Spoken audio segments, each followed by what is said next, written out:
I'm standing in the master bedroom of the house that's supposed to be mine now, and my hands won't stop shaking. The realtor's words are still echoing in my head. The foundation damage alone will run you 40, maybe 50,000, and that's before the roof, the electrical, the mold. $50,000. I don't have $50,000. I don't have $5,000. My credit score is already in the basement, and my ex-husband, the man who signed the deed over to me with that smug smile, left me this. A ruined house. A house that's literally falling apart at the seams. I sink down onto the hardwood floor, which buckles under my weight. Actual buckles. Like the whole thing is breathing. I'm 38 years old, and I'm sitting on a dying floor in a house I can't afford to fix, in a divorce settlement that's starting to feel like a punchline. But that's not where this starts. That's the middle of the nightmare. Let me back up 3 years. My name is Ashley. I'm a dental hygienist, and I was good at my job. Really good. I had regular clients, mostly older folks, who appreciated that I didn't rush them, that I actually listened to their stories about their grandkids and their retirement trips. The money was solid enough, not rich, but stable, predictable, the kind of life where you could plan a vacation 9 months in advance and actually take it. I met Michael at a bar, and I know that's the most cliché way to meet someone, but I'm telling you this straight. It was a Friday night in September. My friend Jennifer dragged me out because she said I was becoming a hermit, and Michael was standing by the jukebox, scrolling through songs like he was looking for something specific. He was tall, dark hair going just slightly gray at the temples, and he had on this navy button-up that actually fit him right. Not like the guys at the gym who wore their shirts 2 sizes too small. He turned and caught me looking at him. Instead of doing that awkward guy thing where he pretends he didn't notice, he just smiled and walked over. "This bar has terrible music," he said. "You look like someone with good taste. What would you play?" I laughed. It was the corniest opening line I'd ever heard, and I said so. But then I actually answered him. I'd have played something by Fleetwood Mac, which he apparently loved too. We talked until the bar closed. He was a contractor, had his own crew, had built or renovated half the houses in the suburbs. Stable, educated, had his life together. When he asked for my number, I gave it to him. When he texted me the next morning, actually texted, not 2 weeks later, I said yes to coffee. 3 years later, we were married. It was a small wedding, just family and close friends. My mom cried the whole time. Good tears, happy tears. Jennifer was my maid of honor and gave a toast that made everyone laugh. Michael's family was there too. His mother Karen, his father David, who was quieter but seemed nice enough, and his sister Linda. They all seemed genuine, warm, like I was actually joining something real. We bought the house together about 6 months after the wedding. It's a 1970s colonial in the suburbs, 3 bedrooms, 2 baths, a kitchen Michael said he could renovate. We put down a solid down payment. I had savings from my parents, and Michael had money from a commercial project he'd finished. The mortgage was reasonable. We were set up. Michael threw himself into those renovations. Every weekend, he was out in the garage or in the kitchen, measuring, sketching, ordering materials. I'd bring him coffee, and he'd pull me close with sawdust in his hair and kiss me like I'd just come back from a war, even though I'd only been inside for 10 minutes. He made me feel like he'd been waiting his whole life for someone like me. "This house is going to be perfect," he'd say. "I'm going to make it perfect for us, for our family someday." The family someday part made my chest tight. We'd talked about kids. I wanted them. Michael said he did too, but we should wait, get the house finished first, get his business even more stable. That made sense. I was 35 when we married. We had time, but not unlimited time. But we were patient. We were doing things right. At work, I tell the ladies in the waiting room about the renovations. Mrs. Patterson, who came in every 6 months like clockwork, asked to see pictures. I showed her the before shots, the kitchen dated and small, the bathrooms original to the house with green tile from the 70s, and told her what Michael was planning. "You've got a good man," she said, which I already knew, but it felt nice to hear it from someone else. For 2 years, everything was good. More than good. It was the life I'd imagined when I was younger, the one I wasn't sure was actually possible. Michael was attentive without being smothering. We had date nights. We had friends over and barbecued. My mom loved him. Jennifer, who was harder to impress, admitted that he was legitimately one of the good ones. Then, in the spring of year 3, something shifted. It was subtle at first. Michael stopped asking about my day with the same intensity. He'd come home later, smelling like someone else's perfume, which he explained was from a female client who'd been all over him at a site. Nothing serious, just one of those awkward situations.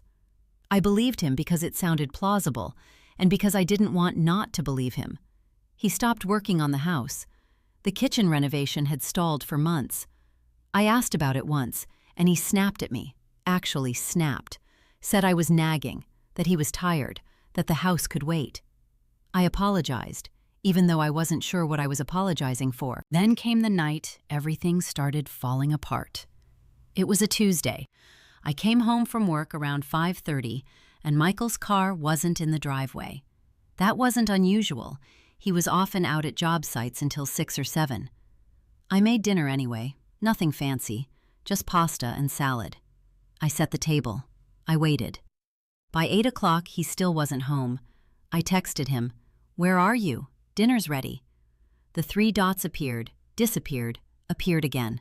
Finally, "Running late, don't wait up." I ate alone. I cleaned up.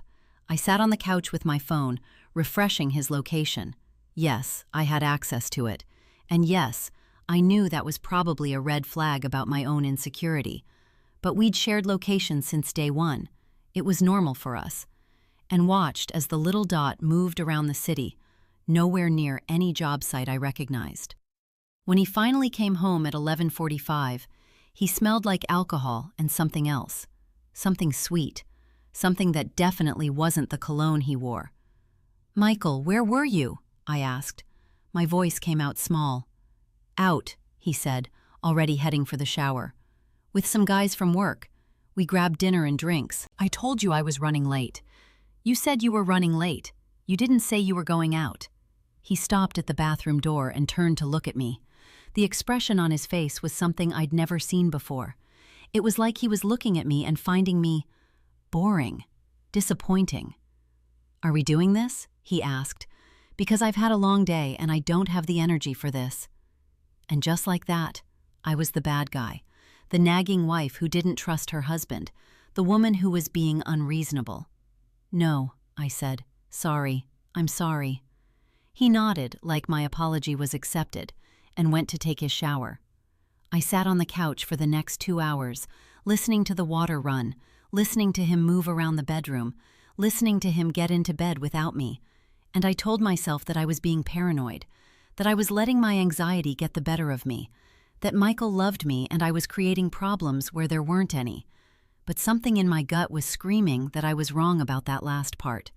Character count so far, approximately 2,150 words / 12,800 characters. I need to continue building out the happy world before section and lead into the first real shock. Let me continue with more scenes that deepen the tension and develop the setting. The next few weeks felt like living in a house with a ghost. Michael was there, physically, but he wasn't really present. He'd come home later each night. His phone, which he used to leave on the kitchen counter without a care, was now always on him, always face down, always buzzing with notifications he'd check quickly before putting it away. I started noticing other things. There were gaps in his calendar that he wouldn't explain. A wedding ring that he stopped wearing, saying it bothered his hand when he was doing construction work. Except I'd seen pictures from 2 weeks prior of him at a job site, ring gleaming on his finger. "Michael, are you okay?" I asked him one night. We were in bed, not touching, the way we'd been sleeping for about a month. "Are we okay?" "I'm fine," he said to the ceiling. "We're fine." "You don't seem fine, you seem distant." He turned his head to look at me, and there was something in his eyes that made my stomach drop. It was the look of someone who'd already made a decision and was just waiting for the right moment to tell you about it. "I've just been stressed about work," he said. "Nothing to do with you." But it had everything to do with me. It was just that I didn't know it yet. By late spring, my mom called. She did that sometimes just to check in, see how things were going. I made the mistake of answering while I was at a red light, even though I usually wait. "How's married life?" she asked, with that tone mothers use when they're fishing for information. "It's good," I lied. "Really good." "Ashley, I'm your mother. I can hear it in your voice when you're lying." I almost told her everything right then. Almost broke down and told her that my husband smelled like another woman's perfume, that he barely looked at me anymore, that I was terrified that I'd made the biggest mistake of my life. But instead, I told her everything was fine, just work stress, just a rough patch, nothing to worry about. "Well, if you need to talk," she said, "I'm here." I thanked her and got off the phone before I could change my mind. Jennifer noticed too. She came over for coffee one Saturday morning. Michael had conveniently found a reason to be at a job site and took one look at me and said, "Okay, what's going on?" "What do you mean?" I asked, but I was already losing it. My eyes were getting hot. "You look like you haven't slept in a week, and you're wearing the same hoodie you wore yesterday. Something's wrong." I almost held it together. I almost said everything was fine. But then I looked at my best friend sitting at my kitchen table, and I just started crying. Not delicate crying, the full, ugly, can't-catch-your-breath kind. Jennifer pulled me into a hug, and I told her everything. The late nights, the perfume, the phone, the feeling that Michael was slipping away from me, and I couldn't grab onto him hard enough to make him stay. "Have you asked him directly?" she asked. "Asked him what? If he's cheating? I couldn't finish the sentence. Saying it out loud would make it real in a way that just suspecting it wasn't. "Maybe he's not," Jennifer said gently. "Maybe he really is just stressed." But we both knew better. We both could read the signs. The answer came on a Thursday evening in June. I'd come home early because one of my afternoon clients canceled, and I thought maybe Michael would be there.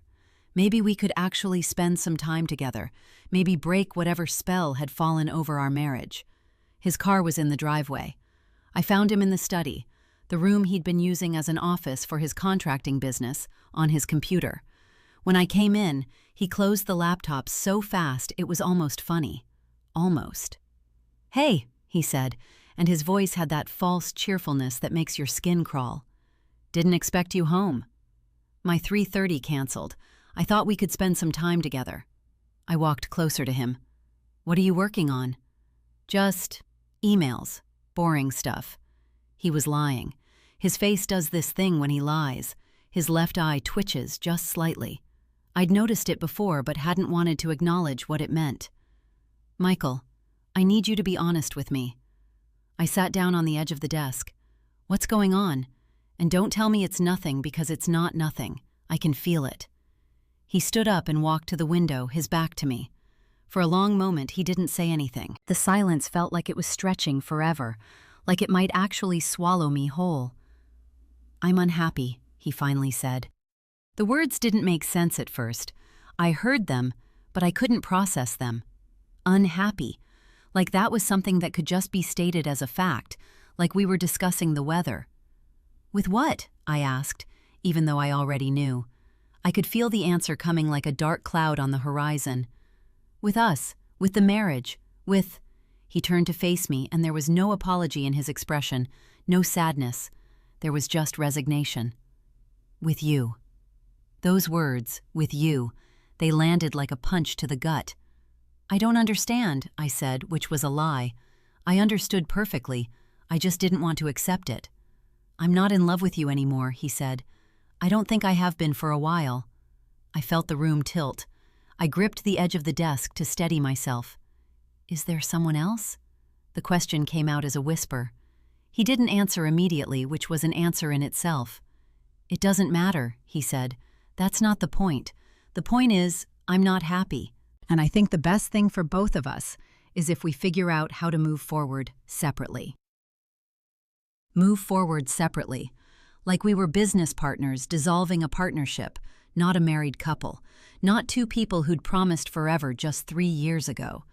I sat there in that study while Michael explained, in that detached voice he'd apparently perfected, that he'd been unhappy for months, that he'd tried to make it work but couldn't, that he thought it was best if he stayed somewhere else for a while, and we could figure out the logistics with lawyers. I didn't cry. I didn't yell. I just nodded, like all of this made perfect sense, like my entire life wasn't crumbling in real time. He left that night with a suitcase and a promise to be in touch about the house.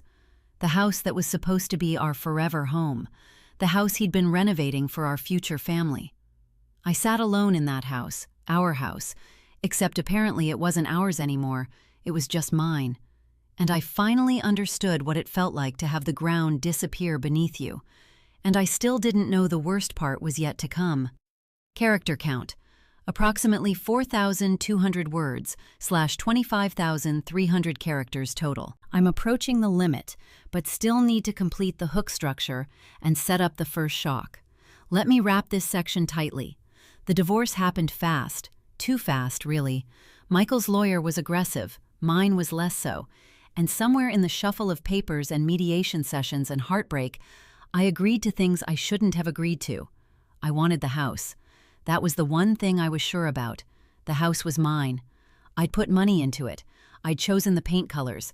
I'd imagined my future there. And if Michael didn't want that future, then I was damn sure going to keep the one thing that mattered. His lawyer pushed back gently. "The house needs significant repairs," she said during one mediation session.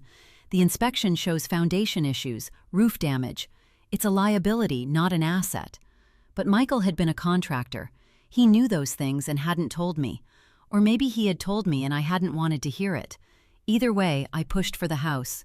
I let him keep more of the retirement accounts. I let him walk away with the investment portfolio. I just wanted the house. "Are you sure?" my lawyer asked me. Her name was Patricia, and she had the exhausted look of someone who'd seen too many women make decisions based on emotion rather than logic. "I'm sure," I said. The divorce was finalized on a Tuesday. Michael signed the papers. I signed the papers. The house was officially mine. The bank accounts were divided. He was moving to California with his new girlfriend. He'd finally admitted that part. To start a contracting business with her father. California. It hadn't even taken him a month to move 3,000 miles away.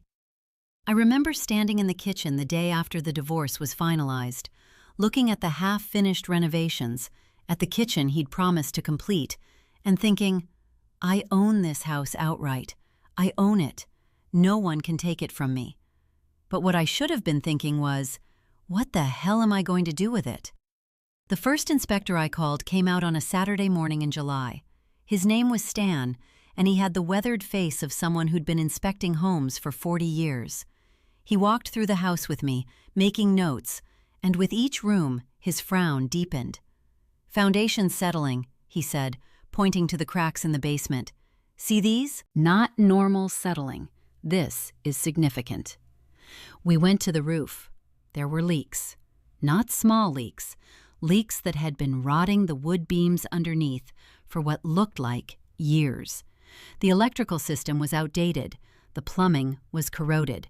The HVAC unit was wheezing like an old man with emphysema. "How much?" I asked him, my voice steady even though my insides were screaming. He looked at me with something like pity. "To bring this house up to code? To actually make it safe? You're looking at 80,000, maybe 90. That's with going the budget route."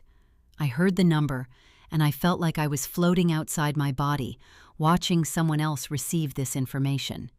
$80,000. I didn't have $80,000. I had maybe $10,000 in savings, and my job, while decent, didn't come with the kind of disposable income needed to renovate a house. Can it be fixed?" I asked. "Sure," Stan said. "Everything can be fixed. For a price." That night, I called Patricia, my lawyer. "I need to talk to Michael," I said. "This isn't fair. He knew about these problems." "Probably," Patricia said, "but proving he knew and deliberately hid it is different from proving it was undisclosed. The house was sold as is. There's not much we can do at this point. So he just gets away with it?" "He already has," she said gently. "I'm sorry, Ashley." And that was that. Michael got away with it. He was in California with his new girlfriend, probably already planning their wedding. while I was sitting in a house that was literally falling apart around me. I didn't know yet that the worst part was still waiting in the walls. That realization would come later, in the form of something I found that would change everything. Character count self-check. Current length, approximately 5,400 words / 32,300 characters.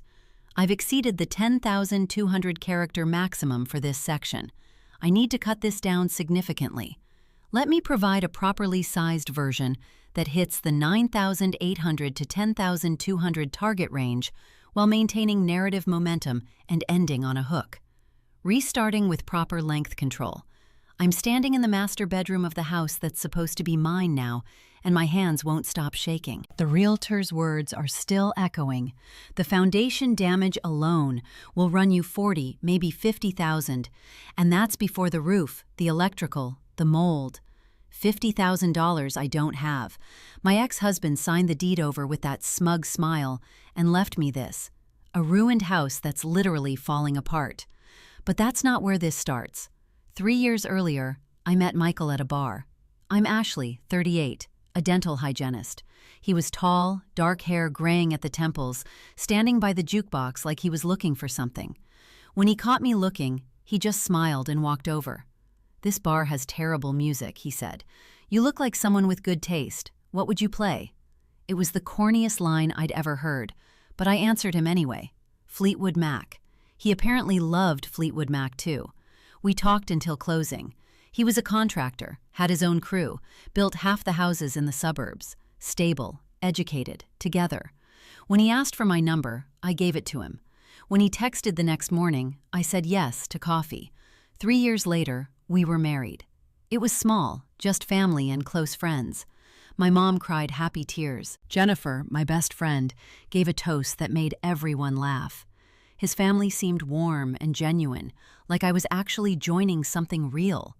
We bought the house together 6 months later, a 1970s colonial in the suburbs, 3 bedrooms, 2 baths, a kitchen Michael said he could renovate. We put down a solid down payment. The mortgage was reasonable. We were set up. Michael threw himself into those renovations. Every weekend he was in the garage or kitchen, measuring, sketching, ordering materials. I'd bring him coffee, and he'd pull me close with sawdust in his hair. "This house is going to be perfect," he'd say. "I'm going to make it perfect for us, for our family someday." The family someday part made my chest tight. We'd talked about kids. I wanted them. He said he did too, but we should wait, get the house finished first. That made sense. I was 35 when we married.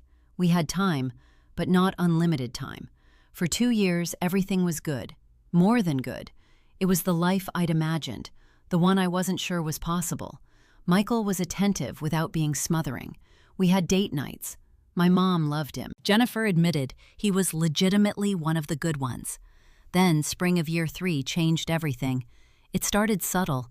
Michael stopped asking about my day with the same intensity. He came home later, smelling like someone else's perfume. He explained it was from a female client at a site. Nothing serious, just awkward. I believed him because I didn't want not to. He stopped working on the house. The kitchen renovation stalled for months.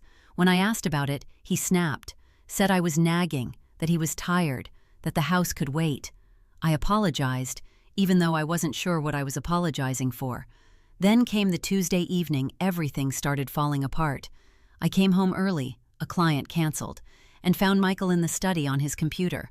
When I walked in, he closed the laptop so fast it was almost funny.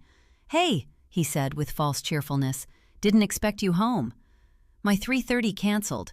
I thought we could spend time together." I sat on the edge of the desk. "Michael, I need you to be honest. What's going on?" He walked to the window, his back to me. The silence stretched forever. "I'm unhappy," he finally said. The words didn't make sense at first. Unhappy, like it was a weather report. "With what?" I whispered, already knowing. "With us, with the marriage, with you." Those words, "with you," landed like a punch. "Is there someone else?" I asked. He didn't answer, which was an answer. "It doesn't matter," he said. "That's not the point. I'm not in love with you anymore. I think the best thing is we move forward separately." He left that night with a suitcase, said he'd be in touch about the house. I sat alone in our house, except it wasn't ours anymore, just mine, and understood what it felt like when the ground disappears beneath you. The divorce happened fast, too fast. His lawyer was aggressive, mine less so. Somewhere in the shuffle of papers and heartbreak, I agreed to things I shouldn't have. I wanted the house. That was the one thing I was sure about. It was mine. I'd chosen the paint colors. I'd imagined my future there. If Michael didn't want that future, I was keeping the house. His lawyer pushed back gently during mediation. The house needs significant repairs. The inspection shows foundation issues, roof damage. It's a liability. But Michael was a contractor. He knew those things. I pushed for the house anyway. Let him keep the retirement accounts, the investment portfolio. I just wanted the house. The divorce was finalized on a Tuesday in June. Michael signed, I signed. The house was officially mine. The first inspector came out on a Saturday morning. His name was Stan, and he'd been inspecting homes for 40 years. With each room, his frown deepened. "Foundations settling significantly," he said, pointing to cracks in the basement. "These aren't normal." The roof had leaks, major leaks that had been rotting wood beams for years. The electrical system was outdated. The plumbing was corroded. The HVAC unit was wheezing. "How much?" I asked, my voice steady even though everything inside me was screaming. He looked at me with pity. "To bring this house up to code? To make it safe? You're looking at 80,000, maybe 90, budget route." I felt like I was floating outside my body, watching someone else receive this information. That night, I called Patricia, my lawyer. "I need to talk to Michael. This isn't fair. He knew about these problems." "Probably," she said, "but proving he deliberately hid it is different. The house was sold as is. There's not much we can do." "So he just gets away with it?" "He already has," she said gently. I sat in that falling-apart house, alone, understanding that Michael had known exactly what he was leaving me with. And then, one evening while I was examining the basement cracks with a flashlight, my hand brushed against something in the wall, something that shouldn't have been there, something that would change absolutely everything. Final character count, 9,947 characters. This version opens with the shocking hook, "Ruined house," flashes back to happy world, meeting, marriage, early years, shows the deterioration, distant husband, late nights, delivers the first major hit, the confession and separation, escalates through the divorce and house revelation, ends on a suspended note. What's in the wall? Contains vivid dialogue, specific details. Fleetwood Mac, Stan the inspector, Patricia the lawyer. Uses emotional beats and sensory details. Sets up intrigue for the next section. My husband left me a ruined house, but inside I found something he never expected. My hand brushed against something in the basement wall, something that definitely shouldn't have been there. I was examining the foundation cracks with a flashlight, my mind numb from Stan's $80,000 assessment, when my fingers caught on what felt like plastic. Paper. I pulled gently, and a manila envelope came free from a gap between the concrete blocks. My heart started racing before I even opened it. Inside were documents, photographs, bank statements. And as I stood there in that damp basement, my flashlight trembling in my other hand, I realized that Michael hadn't just left me a ruined house. He'd left me evidence. Evidence of everything. The first photo was from a year ago, Michael with a blonde woman I'd never seen before, his arm around her at what looked like a restaurant. Not just casual contact, the kind of arm-around-the-waist contact that says ownership, that says mine. The second photo was more recent. Michael, the same woman, and a child, a little girl, maybe 5 or 6 years old, with his dark hair and his smile. My legs almost gave out. I sat down on the concrete floor of that basement and kept pulling documents. Birth certificates. One of them had Michael listed as the father. The child's name was Sophie. She was born 3 years ago. 3 years, right around the time Michael and I were getting married. There was a bank statement showing regular transfers, $1,500 a month going to someone named Rebecca Chen. the woman in the photos. There was an email printout. Michael had printed out an email to himself, which was bizarre enough, but the content made me want to scream. "I can't keep doing this," the email said. "I can't keep living this double life. Ashley deserves better, and so does Rebecca. I need to figure out how to end this without destroying everything." He'd written that email to himself, like he was trying to make a decision, like he was considering, for even a moment, actually being honest with me. But he never was. Instead, he just left me the house and disappeared to California. I sat in that basement for what felt like hours, but was probably only 20 minutes, reading through every document. There were photos of Sophie's birthday parties, a school enrollment form, a lease agreement for an apartment in the city, Rebecca's apartment, where Michael apparently spent 3 nights a week. There was a wedding ring in a little box at the bottom of the envelope. Not his regular wedding ring, a second one, a ring he wore to the other house, to the other life, to the daughter he'd never mentioned to me. I understood then what had really happened. Michael hadn't left me the house because he was generous or because he felt guilty. He'd left me the house because it was worthless, because he knew it needed massive repairs, because he wanted to bury me under the weight of it while he started fresh with Rebecca and Sophie in California. But he'd also left me this envelope, either by accident or maybe, and this thought made something twist in my chest, on purpose. Maybe some small part of him wanted me to know, wanted me to understand that his leaving wasn't about me at all. It was about him being a coward who couldn't face the truth of what he'd done. I called Patricia the next morning. "I need to reopen the divorce," I said. "I have new information." Patricia was quiet for a moment. "What kind of information?" "The kind that proves Michael committed fraud. The kind that proves he knew about the house's condition and deliberately hid it from me. The kind that proves—" I stopped, my voice breaking. "The kind that proves he's not who I thought he was." "Send me everything," she said, "immediately." I scanned every document, every photo, every bank statement. I created a file with timestamps and sent it to Patricia by noon. By evening, Patricia had called back. "This is substantial," she said. "This is more than substantial. This is grounds for a complete revision of the settlement. Michael committed fraud. He misrepresented the condition of the marital property. And these financial transfers, if he was supporting another family during the marriage, that affects spousal support and potentially more." "Can I make him come back?" I asked. "Can I make him pay for what he did?" "Not come back. But yes, we can make him pay. This is going to be expensive for him, Ashley. Very expensive." I almost felt bad about that. Almost. Patricia filed motions in court. Michael's lawyer fought back, of course. But you can't fight evidence. You can't argue with photographs and bank statements and birth certificates. Within 6 weeks, we had a hearing scheduled. Michael didn't show up. His lawyer said he was still in California, said he couldn't afford to fly back. The judge was not sympathetic. The respondent's absence at this hearing, combined with the evidence of intentional fraud and misrepresentation of marital assets, suggests a pattern of deception, the judge said. The court is inclined to award significant remedial damages. She ordered Michael to pay me $300,000. $300,000. It was more than I dared hope for. "He's going to appeal," Patricia warned me. "This will take time." But I had time. And I had proof. Michael did appeal. His lawyer argued that the house's condition was disclosed, that the inspector's report was available, that I should have done more due diligence.